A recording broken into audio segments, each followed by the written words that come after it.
ভাৰত মাতা কি জয়। হয় কি কৰিম, দেশ মাতৃ বহুত বিপদৰ গৰাহত বুলিবই পাৰি।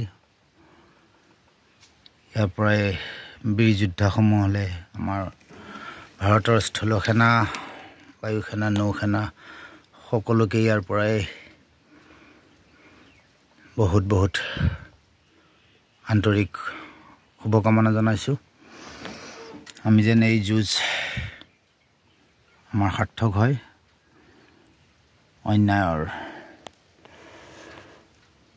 অন্যায়ক ধ্বংস কৰিবৰ কাৰণে। বাৰু যি নহওক, আমি আৰু কৰ্মতে ব্যস্ত হৈ থাকিবলগীয়া হৈছে। এয়া টমটম চলাই এতিয়া আহি আছোঁ। ভৰলীপৰীয়া বহুমুখী কন্যাকা জামুগুৰিৰ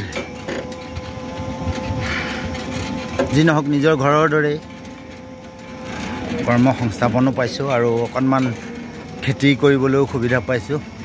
আই বসুমতীক সেৱা কৰিবলৈ যি নহওক, এই অৰ্গেনিক 80-90 বিঘামান মাটি তদাৰক কৰিব দিছে। আছে কৰ্মচাৰীও আছে, মালভোগ কল আৰু নেমু বাগান আছে। যি নহওক, ইয়াৰ পৰাই আৰম্ভ এইবিলাক। মালভোগ কল আৰু এইফালে নেমু আছে। এয়া টমটমত কল লৈ আহিছোঁ, মালভোগ কল বিক্ৰী কৰিবলৈ। কিমান ইয়াতে ৰেষ্টুৰেণ্টত দি দিলেই ইয়াৰ পৰাই সম্পূৰ্ণ অৰ্গেনিক। ইয়াতে দৌৰা-দৌৰি টনা যোৰা হয়। এয়া কল, মালভোগ কল লৈ আহিছোঁ, সম্পূৰ্ণ 100% অৰ্গেনিক। কোনো মেডিচিন ইউজ কৰা নাই, ইউৰিয়া, DAP, ছুপাৰ, পটাছ বা যি নহওক একো সাৰেই ইউজ কৰা নাই আৰু কীটনাশকো প্ৰয়োগ কৰা নাই। কীটনাশক প্ৰয়োগ নকৰাৰ কাৰণটো মানে শৰীৰ অপকাৰী নহওক, আমি কেঞ্চাৰৰ সন্মুখীন যেন নহওঁ, নানা ধৰণৰ সন্মুখীন নহওঁ বেমাৰৰ। আৰু আপোনালোকেও খেতি কৰিবলৈ লওক, তেতিয়া স্বাৱলম্বী সকলোৱে আমাৰ অসমখন হ'ব, গোটেই ভাৰতখন হ'ব। এটপ-এটপকৈ ডাৱৰ পানী পৰি ভৰি গ'ল বহল সাগৰ, যিদৰে কোৱা হয়, ঠিক তেনেকৈ মই কৰিলোঁ, আপুনি কৰিলে, সেনেকৈ সকলোৱে কৰক। ঔষধ খাই শৰীৰটো নিৰোগী হ'বলগীয়া নাই, ৰোগত পৰিবলগীয়া নাই, নানা ধৰণৰ বেমাৰৰ সন্মুখীন হ'বলগীয়া নাই। খেতি খুবেই ভাল পাওঁ, কিন্তু ভাল নাপালেওতো নহ'ব, আমি সকলোৱে ভাল পাব লাগিব। কাৰণ আমাৰ লিভাৰ ষ্ট্ৰং হৈ থাকিব। ঘৰত কৰা খেতিয়ে হওক বা বিশ্বাসী যেতিয়া ইয়াতে কৰা খেতি আমাৰ ঘৰৰ দৰে সকলোৰে হ'ব।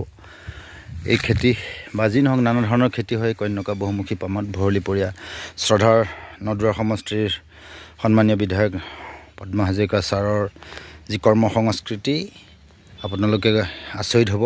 ময়ো আচৰিত হৈ আজি ইয়াত মন্ত্ৰমুগ্ধ হোৱাৰ দৰে। খুবেই ভাল, ভগৱান সদৃশ তেখেত। বাৰু যি নহওক, বহাই কোৱা নহয়, আপোনালোকেও গোটেই ইয়াতে নদুৱাৰ সমষ্টিৰ ৰাইজে জানে, গোটেই অসমৰ মানুহে জানে। বাৰু যি নহওক, এয়া পৰ্যটক আহিছে অৰুণাচলৰ নানা ধৰণৰ জেগাৰ পৰা।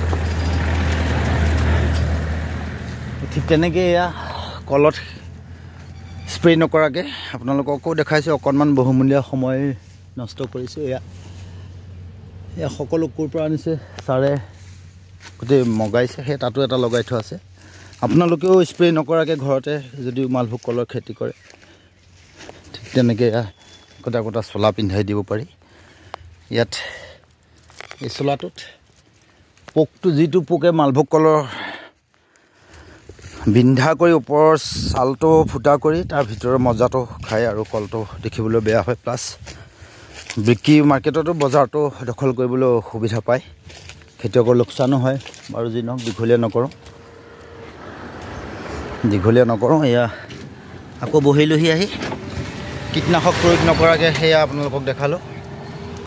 মুচৰি সদৃশ, আঁঠুৱা সদৃশ সৰু কিনিবলৈ পায় নেটৰ, তাক কভাৰ লগাই দিলে সেই পোকটো মচুমাহৰ সমান পোক এটাই মানে সাংঘাতিক। মালভোগ কলটো এনেই দাম নহয়, আকৌ ইয়াৰ বহুত ভিটামিন কিবা কিবি সাইন্টিষ্টবিলাকে জানিব বহুত কিবা কিবি আছে মইতো ইমান অভিজ্ঞ নহয় বাৰু যি নহওক ইয়াতে মাজতে ডিব্ৰুগড় গ'লোঁ ছোৱালীক খেলৰ weight lifting all Assam competition কৰাবলৈ এইটো কভাৰ চাই লওক এইটো কলডিল ওলাইছে ইয়াতে কভাৰ লগাই দিয়া হৈছে আৰু সুৰক্ষিত হৈ থাকিব আৰু ইয়াত স্প্ৰে কৰিব নালাগে পোক নলগাৰ